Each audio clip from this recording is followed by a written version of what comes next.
tu peux en poser autant que tu veux, il y a pas de souci, c'est avec plaisir que je te répondrai. Ok, trop cool. Jean-Philippe, est-ce que tu peux me dire donc quel âge tu as, d'où tu viens et ce que tu fais comme activité professionnelle? Ouais, tout à fait. Donc je m'appelle Jean-Philippe, j'ai 25 ans, je suis né dans le sud-ouest de la France comme mon accent le dit si bien. J'habite à côté de Bordeaux et aujourd'hui je suis chargé de mission dans la fonction publique territoriale, ce qui équivaut plus ou moins à une activité de contrôleur de gestion. Ok. Et est-ce que tu veux rajouter quoi que ce soit qui te définisse, que ce soit dans tes activités personnelles ou tes hobbies? Ouais, alors déjà pour me définir, ben, je suis quelqu'un d'un peu hyperactif comme on dit tout le temps. Je m'ennuie jamais, j'aime beaucoup apprendre, faire de nouvelles rencontres, essayer de m'ouvrir au monde et aux autres. Dans mes hobbies, alors l'un ne va pas sans l'autre. Je suis passionné de course à pied et je suis assez ambitieux à ce sujet, donc j'espère un jour faire de jolis perfs. Et j'aime beaucoup manger et cuisiner, donc pour moi ou pour les autres. Donc voilà, c'est ma bonne excuse. Comme je dépense beaucoup en courant, ben, je peux après moins me priver autour de la table. J'approuve pour avoir pu tester des petites recettes que tu nous as déjà fait. Donc merci, Je, merci pour ça. je, je recommencerai, sache-le. Cool. Et du coup, je voulais te demander, qu'est-ce qui t'a motivé à ce qu'on se rejoigne aujourd'hui pour que tu puisses me répondre par rapport au process qu'on a pu avoir d'accompagnement ensemble? Qu'est-ce qui te motive à en parler et à faire un retour sur cette expérience? Alors, déjà, le fait donc d'avoir recours à un coaching de vie, c'est pas quelque chose auquel j'avais pensé par moi-même en quelque sorte. Mais donc, je sais pas si on peut détailler comment c'est connu, mais c'était à la télé justement. Et donc, je suis tombé un peu sur toi et sur ton activité et ça m'a un peu séduit dans le sens où ça faisait écho à des problématiques que je rencontrais dans ma vie et que je rencontre toujours un peu en soi, mais c'était vraiment prégnant à cette époque-là. Donc, j'ai envie d'en parler parce qu'aujourd'hui, les accompagnements sous forme de coaching ou de reboost, on va dire, de vie, sont des solutions qui, à mon sens, sont pas assez connues, pas assez démocratisées. Donc, si mon témoignage peut faire en sorte que quelqu'un s'y retrouve, ben, c'est une très bonne chose, ben, déjà pour toi, parce que ce sera top si tu peux avoir des personnes supplémentaires à accompagner, et pour les personnes aussi, parce que c'est une belle opportunité qu'il ne faudrait pas manquer. Déjà, il y a cet aspect-là.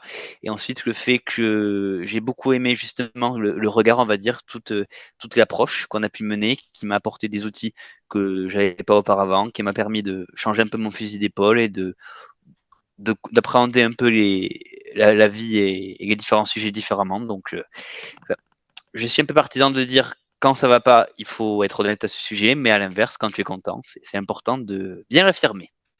Ok, trop cool. Non, bah merci, ça, le retour commence bien et justement par rapport à ce que tu dis pour que les personnes puissent s'identifier par rapport à ce que toi tu as vécu. Ouais. Est-ce que tu saurais me décrire un peu, même si maintenant ça fait longtemps et que tu as beaucoup changé depuis, tu saurais me décrire Oui. la situation dans laquelle tu étais avant qu'on commence à travailler ensemble? Alors, la situation initiale, on va dire, enfin, il y avait plusieurs problématiques. La première, elle était surtout sur le plan émotionnel, j'aurais envie de dire. J'ai toujours assez souffert, ça n'a pas complètement disparu depuis, mais j'ai toujours souffert d'une grande sensibilité et j'avais tendance à un peu absorber tout ce qui se passait autour de moi, les problématiques des autres, ça devenait toujours un peu les mêmes. Enfin, je prenais beaucoup à cœur. De même, la tension environnante, j'accumulais énormément et c'était épuisant à terme. Ça avait entre autres des impacts sur la manière dont je me sentais, le sentiment de fatigue. Voilà, et forcément par ricochet, les sentiments de confiance, d'estime. Et je cherchais en fait des clés pour être un peu mieux dans mes baskets, pour être un peu plus en paix avec moi-même. Voilà, parce que le rapport avec moi-même a pas forcément toujours été simple et j'avais un peu la sensation d'être toujours dans la fuite. Voilà, ben, je le disais, je suis un peu hyperactif, c'est aussi un moyen de ne pas avoir l'esprit qui divague, justement. Donc je me disais ben, que bon, c'était pas une fatalité, qu'il devait y avoir des solutions pour essayer de réaligner, d'apaiser un peu tout ça. Et donc c'est globalement ce que j'ai voulu travailler. Donc s'il y avait trois mots-clés, ce serait gestion des émotions, confiance et estime. Voilà, c'est les trois choses qui me faisaient défaut et sur lesquelles, en tout cas, j'ai déjà bien commencé à travailler par le biais du coaching. Ok, je te remercie pour ce retour et du coup tu devances une question que j'allais te poser, donc je n'ai pas besoin de développer. C'était quels étaient pour toi justement les trois challenges que tu devais affronter, que tu avais du mal un peu à affronter seul, mais que du coup tu as pu travailler quand on a travaillé ensemble justement. Et pendant ces quelques mois où on a avancé sur ces problématiques-là spécifiquement, est-ce que tu as ressenti du changement rapidement? Est-ce que ça a mis du temps, sachant que les problématiques, bien sûr, sont différentes? Et toi, qu'est-ce que tu retiens justement de ce process sur les choses que tu as pu mettre en place et qui aujourd'hui peut-être perdurent encore? Ouais. Alors, donc j'ai pu ressentir des changements assez rapidement parfois. Enfin, ça a été ponctuel, mais si je prends l'exemple que j'ai évoqué en premier, qui était la gestion des émotions, je sais, j'avais beaucoup aimé donc le schéma que tu avais présenté sur la manière dont on conçoit justement les émotions, dont on réagit à l'environnement, et surtout sur le côté subjectif et assez imagé en fait des choses, enfin, qui m'a aidé à comprendre que j'avais pas la possibilité d'agir sur l'environnement, mais d'agir sur ce que ça impliquait chez moi. Et donc, ce que je retiendrai en premier lieu, même si c'est pas la seule chose et c'est ce qui est déterminant, j'ai vraiment voulu, enfin, je voudrais vraiment parler de la notion de responsabilité. Ce que ça m'a aidé à comprendre, c'est que la seule personne qui pouvait changer les choses dans ma vie, dans mes ressentis et dans mon quotidien, c'était moi-même. Que donc même si forcément c'est pas un tout, mais c'est essentiel de prendre la décision, d'être acteur du changement si on veut avoir des résultats. Si on attend que ça coule de source, une pilule miracle ou quoi, c'est impossible. Donc c'est ça que je retiens le plus. Faut être toujours prêt à mettre le pied à l'étrier, même quand c'est très difficile. C'est vraiment la solution sine qua non pour que ça puisse avancer. Donc, je dirais, c'est pas du tout le seul, je répète, mais c'est vraiment le conseil qui me suit dans toute ma vie depuis. Ok, donc grosse leçon de vie quand même de se dire que ouais, c'est des Oui, responsabilités, au moins tu les as récupérées à partir de ce moment-là, c'est toi qui as le contrôle et c'est toi qui es responsable de tout ça.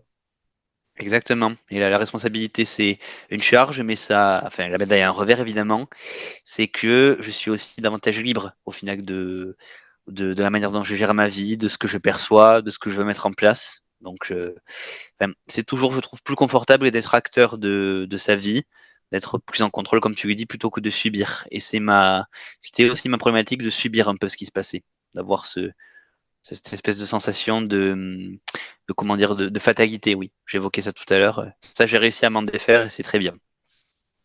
Ok, et je pense que ça va parler à pas mal de gens. Est-ce que tu peux détailler peut-être un peu plus, toi, aujourd'hui, enfin, la différence qu'il y a entre avant et maintenant sur le temps et l'énergie, justement, que tu dis avoir récupéré? Qu'est-ce qui te fait te sentir plus libre et en quoi, justement, tu te sens plus libre maintenant par rapport à avant? Alors, si je prends un exemple, donc c'est une problématique qui n'est pas réglée dans ma vie, comme tu le sais, c'est la question professionnelle. Voilà, parce que après le coaching, on a travaillé sur l'aspect bien compétences et évolution. Donc, en gros, sans rentrer dans les détails, j'ai suivi un parcours d'études que je pensais pertinent. Voilà, au moment où j'ai fait les différents choix pour comprendre après coup que c'était pas forcément ce dont j'avais besoin. Et j'étais un peu dans une posture de résignation. Je me disais, bon, ben, ça va vraiment être délicat de rebondir.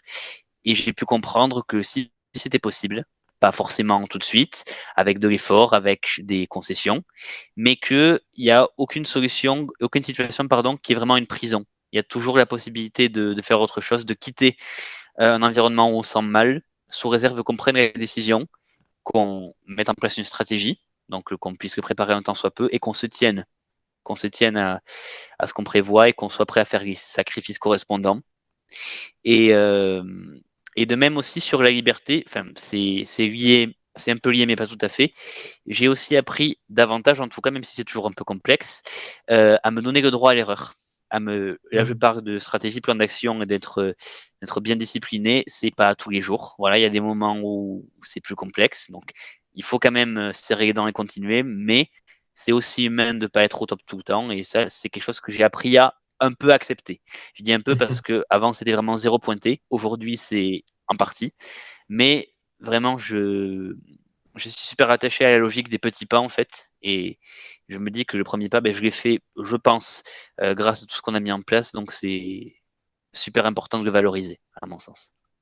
Trop cool. Et en vrai, j'apprécie la façon dont tu le présentes, enfin, la transparence et l'honnêteté, dans le sens où justement on parle de coaching de vie, mais justement ça s'arrête pas là et le coaching ne va pas de toute façon tout solutionner à vie, Non. puisque les problématiques vont évoluer, tout va évoluer, les circonstances aussi. Mais par contre, ce qui est intéressant, c'est ça, c'est que les outils que tu acquiers et ce que tu as pu mettre en place, tu peux toujours les faire évoluer aussi et de manière autonome, justement, pour pouvoir continuer tout ça sans qu'on soit forcément toujours ensemble sur des années. Et c'est ça que je trouve cool, justement, c'est de voir l'autonomie et toi, la proactivité que tu as aussi dans les changements. Parce que oui, comme tu dis, on a poursuivi ensuite sur l'aspect professionnel et qui est totalement lié avec les problématiques personnelles. Absolument. Absolument, là où je suis tout à fait d'accord. Le coaching, ça n'a pas vocation à créer une relation de dépendance. C'est pas une Mm. béquille. C'est un moyen de récupérer des clés dont après on peut servir comme on le souhaite en fonction des circonstances, de comment les choses évoluent. Voilà. Donc en effet, c'est ça qui est une belle opportunité, je trouve, il faut le dire. Et ensuite, c'est vraiment que le tout début, c'est la première pierre de l'édifice et qu'on construit après pendant toute une vie, justement. Et là aussi où je fais cet effort de transparence, des effets positifs, des améliorations, il y en a, c'est inévitable. C'était vraiment une très bonne décision que je célèbre et dont je suis très, très heureux. Mais voilà, c'est pas pour autant après qu'on passe du zéro à la perfection. Voilà, il y a toujours des moments où ça patine un peu, mais le but c'est de rechercher une tendance d'évolution positive, mais qui va pas être comme ça, mais plutôt comme ceci. Voilà, Ouais, avec des pics, mais globalement, une tendance positive. Et c'est le plus important. Ouais, et j'ai appris aussi à faire ce comparatif. Si je mets en perspective avec le mois, pas forcément dire, mais peut-être d'il y a 1 an, d'il y a 5 ans, ou même il y a quelques semaines, qu'est-ce que je peux avoir mis en place comme évolution? Et aussi petite soit-elle, c'est super important de célébrer ça. De faire preuve de gratitude envers moi-même, envers la vie. Et donc, au final, cet état d'esprit, à force de planter toutes ces petites graines, c'est ça qui finit par faire fleurir de beaux résultats, justement, pour filer la bon, métaphore. c'est magnifique. Merci pour la façon dont tu le dis. Je sais pas si c'était travaillé ou pas, mais en tout cas, c'est sorti naturellement et c'est très, très beau. Mais je comprends l'idée. Enfin, c'est vraiment ça, cette tendance positive. Il y a forcément un moment des moments moins bons et négatifs. Enfin, à force de Bien courir sûr. aussi, on le voit sur 10 courses, bah, les 10 ne sont pas parfaites. Ah, Mais voilà, non, il faut pas s'attacher à celle qui ne va pas parce qu'il y en a d'autres qui vont aller mieux. tout à Euh, fait. ouais, ouais, c'est sûr que c'est ça qu'on recherche en fait, et d'où la nécessité de la durée. Enfin, nous, on a travaillé sur 6 mois dans ce coaching. C'est important pour pouvoir justement amortir ces moments de chute et pouvoir, comme tu dis, garder cette tendance positive. Exactement. Et on reparle Exactement. de ces 6 mois de coaching justement. Pardon, je t'ai coupé. Non, non. C'était pour approuver, t'en fais pas, je t'en prie. Ah, d'accord. Ouais, si on reprend ces 6 mois de coaching, c'est quoi, toi, que tu as préféré, que ce soit dans l'accompagnement, dans les outils, dans la méthode, voilà. Toi, qu'est-ce que tu as préféré sur ces 6 mois d'accompagnement? Alors, il y a beaucoup de choses que j'ai aimées forcément, mais si je devais retenir une seule chose qui fait vraiment la grosse plus-value vraiment du coaching et que j'ai pas retrouvé ailleurs, même parce que j'avais déjà appris un peu le développement personnel, lu des livres, lu des posts, cherché des choses. Déjà, enfin, il va y en avoir deux, mais c'est lié. Il y a l'aspect, mais déjà l'accompagnement personnalisé en fonction de mes problématiques, le fait de pouvoir partir de cas précis, de pouvoir échanger avec quelqu'un, enfin de vraiment avoir une approche depuis le réel et en mettant des outils et pas l'inverse, pas quelque chose de complètement déconnecté. D'une part ça, d'autre part le fait d'avoir quelqu'un qui te suit de manière bienveillante, surtout de manière bienveillante, qui t'encourage et, et j'ai toujours pensé, j'ai toujours fait un peu le lien, même si c'est complètement différent, avec les rapports qu'on peut avoir par exemple avec des psychologues, où on va aussi évoquer des cas pratiques, mais où il y a quand même la distance qu'on maintient parce que c'est professionnel. Là, c'était quand même du travail, mais ça s'est fait dans une ambiance tout à fait sereine, agréable et même décomplexée, disons-le. Donc, et c'est ça qui a été super important pour moi, le fait d'avoir un accompagnement, d'avoir une méthodologie de travail, mais dans une ambiance bien décomplexée, très posée. C'est ça qui a justement permis que ce soit, en plus d'être utile, quelque chose de vraiment agréable et donc d'avoir, je pense, des retombées. Ok, Donc c'est toute cool. cette mise en forme-là qui est précieuse et qu'on ne pourrait pas retrouver même avec les meilleurs outils de développement personnel de l'univers. Ok, je te remercie vraiment. Parce que oui, pour le coup, c'est vraiment cette partie, finalement, c'est pas les outils en soi, c'est vraiment le contexte et la façon de les amener, la façon de travailler qui, pour le coup, oui, est propre à chaque coach. Et j'apprécie du coup vraiment ton retour et ce que tu dis sur ce qu'on a pu construire ensemble, justement, cette atmosphère. Et comme tu parles de psy, je rebondis dessus. Oui, C'est vrai que moi, j'ai pas envie de créer une bulle où on s'isole et justement, le travail ne se fait qu'en séance. On sait très bien que du coup, là, dans le cadre que nous, on crée, c'est orienté action et c'est pour pouvoir justement avoir de la continuité aussi entre les sessions de coaching. Et c'est important de, comme tu dis, de faire la différence sur l'aspect très professionnel et très isolé par rapport à cette continuité aussi. Tout à fait, tout à fait. Et cette continuité, je trouve qu'elle a été mise en place de manière efficace, même si il y avait vraiment de la souplesse avec le système donc du petit questionnaire, enfin formulaire à remplir chaque semaine, où on pouvait évoquer tous les sujets et passer du coq à l'âne d'une semaine à l'autre. Malgré tout, il y avait toujours cette volonté de se raccrocher aux objectifs initiaux, de faire des points intermédiaires, de mesurer quels étaient les changements ou en tout cas les évolutions. Donc, enfin, tout ça, c'était très bien et c'est ce qui a permis qu'enfin, en synthèse, on puisse faire un avant, un après. Et donc, Et en enfin, parlant ouais. d'avant-après, justement, si quelqu'un aujourd'hui nous regarde et se dit, tiens, je suis un peu dans la même situation et j'aimerais aller de l'avant, ce serait quoi? Alors, il y a deux questions avec. Ce Oui. serait quoi une chose que tu leur dirais d'éviter par rapport à toi, les réussites que tu as eues et l'évolution que tu as eue, s'ils sont dans ta même situation que toi avant, ce serait quoi vraiment une chose qu'il faut qu'ils évitent de faire pour pouvoir réussir comme toi? Et deuxième chose, ce serait quoi le conseil que tu voudrais leur donner pour qu'ils puissent justement oser et aller de l'avant comme tu l'as fait? Ok. Ok, ok. Alors, premier conseil, ce qu'il faudrait éviter, alors c'est le plus difficile. Et je suis un cordonnier pas forcément très bien chaussé, mais pour moi, la pire des choses, entre guillemets, ce serait la comparaison. Sur tous les aspects d'évolution, dans le sens où, enfin, si on regarde autour, on verra toujours des gens qui sont, ou du moins qui paraissent mieux dans leur vie, mieux dans leur basket, qui évoluent peut-être plus vite, plus efficacement, différemment. Et le truc, c'est que chacun doit aller à son rythme. Vraiment, on le disait, on a cette tendance qui est pas toute droite. Voilà, il y aura des moments où, de grande accélération et où on va stagner un peu plus. Il n'y a pas de souci. C'est pas un signe de faiblesse. C'est pas un signe de problème de quelque manière que ce soit. Donc, vraiment être focus sur son chemin, essayer de ne pas regarder à gauche et à droite, même si on nous apprend un peu trop à le faire dans la société actuelle. Ça, c'est de manière vraiment à rester bien focus sur soi et à éviter d'être trop parasité. Donc ça c'est la chose à éviter. Le conseil, je dirais, pareil, pas facile, mais d'apprendre à s'écouter, ne pas se censurer. Euh, Par exemple, essayer vraiment de se dire bon, voilà, j'ai cette chose qui se pose problème dans ma vie. Ça peut être dans mes sentiments, dans ma manière de réagir, ça peut être dans mon environnement. Donc vraiment être à l'écoute et de pas au final se fier à des évidences ou à des présupposés.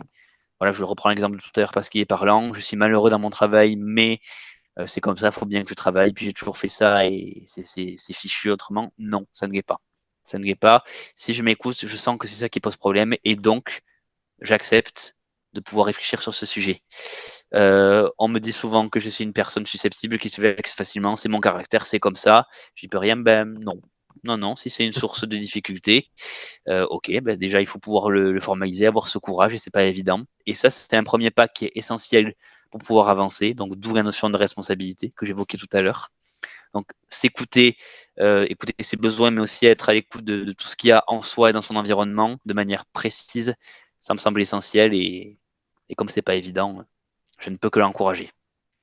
Ok, waouh, énorme. J'apprécie. J'approuve aussi tes deux conseils à éviter à faire. Ok. Trop cool, trop cool, trop cool. Merci pour ton partage. Par curiosité, si jamais les gens voudraient en savoir plus et te contacter, est-ce que c'est possible et par quel biais est-ce que toi ça tirait? Bien sûr que c'est possible. Alors par n'importe quel biais, mais de manière à ce que ce soit un peu plus personnel, ça peut être les réseaux sociaux, je pense. Mhm. Donc si jamais tu souhaites mettre mon compte Insta ou Facebook, ça me va. Au numéro de téléphone peut-être pas. Ok, trop cool. Je te remercie pour ce moment d'échange, pour tout ce que tu viens de partager sur tes retours et ton expérience. Je te laisse le mot de la fin si tu as quelque chose à rajouter. Ouais, ben, ce que je voudrais dire, c'est que dans la société actuelle, on a beaucoup, je trouve, la sensation qu'on a un apprentissage à l'école, à la fac, ou en tout cas dans la première partie de notre vie, et qu'après, ben, ça déroule. On est un peu dans une phase d'inertie. Moi, c'est un peu tout ce contre quoi je me bats. Je suis au contraire dans la volonté d'apprendre jour après jour et de devenir, ben, avec le temps, une meilleure version de moi-même. Donc, de réussir à capitaliser davantage et je pense que toutes les démarches telles que le coaching, c'est vraiment des outils qui peuvent aider en ce sens. Et comme je le disais, c'est pour ça que c'est dommage que ce soit pas plus répandu aujourd'hui, parce que on dit souvent par abus de langage que tout le monde devrait aller, je reprends ma métaphore, chez le psy au moins une fois. On n'a pas tous des problèmes à régler dans nos vies, et Dieu merci. Par contre, on a tous des choses à apprendre et des marges pour évoluer, donc c'est vraiment une expérience de vie pour laquelle je suis très reconnaissant. Ok. Et je te Et remercie encore bah, une fois, à toi. et je te remercie aussi pour l'accompagnement, même l'échange qu'on a pu avoir de nouveau aujourd'hui. Et, Ouais, euh, et donc, bah ouais, merci vraiment pour ton partage, ton honnêteté, ta transparence, tout ce que tu as pu partager là pendant ce moment. Et j'espère que bah, les personnes qui nous regarderont pourront y trouver quelque chose pour les aider à changer dans leur quotidien aussi. je le souhaite de tout cœur également. Merci beaucoup. Merci à toi.